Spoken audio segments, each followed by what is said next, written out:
পেঁপের সাথে মরিচ চাষ হচ্ছে ভুল পদ্ধতি। আর পেঁপের চাষের সাথে কচু চাষ, মুখী কচু, কালো কচু, নারকেলি চাষ হচ্ছে সঠিক পদ্ধতি।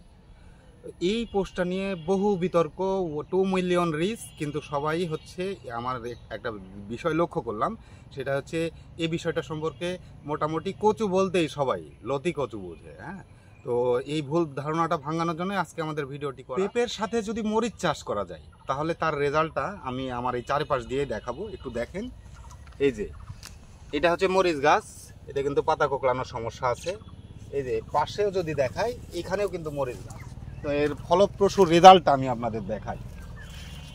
গাছে কিন্তু ফুল চলে আসছে, এখানে যদি দেখেন, এই যে ভাইরাস আক্রমণ করে ফেলছে অলরেডি। আরেকটা গাছ দেখাই, এখানে আসেন, এই যে এটাও কিন্তু আপনার পাতা কোঁকড়ানোর সমস্যা। এই যে পাতা কোঁকড়ানোর সমস্যা, এই যে এটা লক্ষণটা ভালো করে দেখেন, এই যে একই সমস্যা। আবার আরেকটা দেখাই, এই যে এই গাছটাই নতুন পাতা নিচ্ছে, কিন্তু আক্রমণের লক্ষণ দেখা গেছে। দেখেন মোজাইকের যে চক্র, এই চক্রটা ফুটে উঠেছে। পাশাপাশি আরও একটা গাছ দেখাবো। এই ভুলটা ধারণাটা আমরা ভাঙানোর জন্যই ইয়ে করা। দেখেন এটাতে মোজাইক ভাইরাসের আক্রমণের আপনার লক্ষণ দেখা গেছে।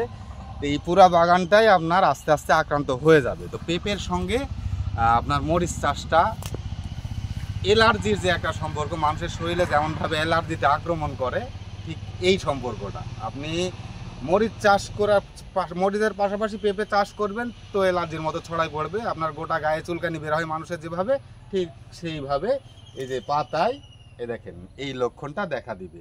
এখন চলুন আপনাদের দেখাই আমরা কচু চাষ করে কি রেজাল্ট পেয়েছি। এইটা দেখতে পাচ্ছেন, এটা হচ্ছে আমার মুখী কচুর জমি, সঙ্গে এই যে এই গাছটা দেখতে পাচ্ছেন, এটা হচ্ছে পেঁপে। পাশাপাশি মরিচের গাছের মধ্যে যে পেঁপেটা দেখলেন, এই পেঁপেতে কোনো ধরনের সমস্যা আছে? পাতাটা একটু ভালো করে দেখেন তো, এই যে নতুন পাতা আসতেছে, এই পাতাতে কোনো ধরনের সমস্যা আছে কিংবা এই পাতাতে আরও দেখাই, অনেকে আবার অবিশ্বাস করতে পারেন। এই পুরা গাছটা একটু ভালো করে দেখেন তো, এখানে কোনো ধরনের সমস্যা আছে যে আপনার left curl virus, mosaic virus, এই ধরনের ভাইরাসের কোনো সমস্যা আছে? আসলে আমি যেটা বলতেছিলাম, একটু বুঝেন বিষয়টা, একটু গোড়া দেখান তো। এইটা হচ্ছে আপনার মুখী কচু, কালো কচু, নারকেলি কচু, যে এলাকায় যে নামে পরিচিত। দেখেন এখানে মাটি যদি দেখায়, মাটিটা কিন্তু শুকনো, বৃষ্টি হয়েছে, তারপর ভেজা ভেজা ভাব আছে। তো পেঁপের জমিতে যে পরিমাণ আপনার লাগে, পানি লাগে, এই মুখী কচুর জমিতে একই পরিমাণে পানির প্রয়োজন হয়। পুরো একটু ভালো করে দেখা কচুর কি অবস্থা। এটা কিন্তু উঁচু জায়গাতে আমরা এই মুখী কচু চাষ করেছি। গত 3 বছরের রেজাল্ট থেকে আমরা দেখতে পেয়েছি শতাংশে এই মুখী কচুর প্রতি শতাংশে উৎপাদন 2.5 থেকে 3 মণ, কিন্তু পানির পরিমাণটা কম লাগে। তো পেঁপের সাথী ফসল হিসাবে মরিচ চাষ না করে আপনারা যদি চান, তাহলে আপনি চাইলে এই কচুর সাথে পেঁপেটা চাষ করে নিতে পারেন। এতে আপনার মোজাইক ভাইরাস কিংবা অন্যান্য ভাইরাসের আক্রমণ হওয়ার সম্ভাবনাটা খুবই কম থাকে। আর আপনারা যে ভুল ধারণাটা নিয়েছিলেন যে কচু মানেই হচ্ছে লতি কচু, লাইল কচু যাকে বলে সোজা বাংলা ভাষায়, এই কচুটা না, মুখী কচু নামেও একটা কচু আছে।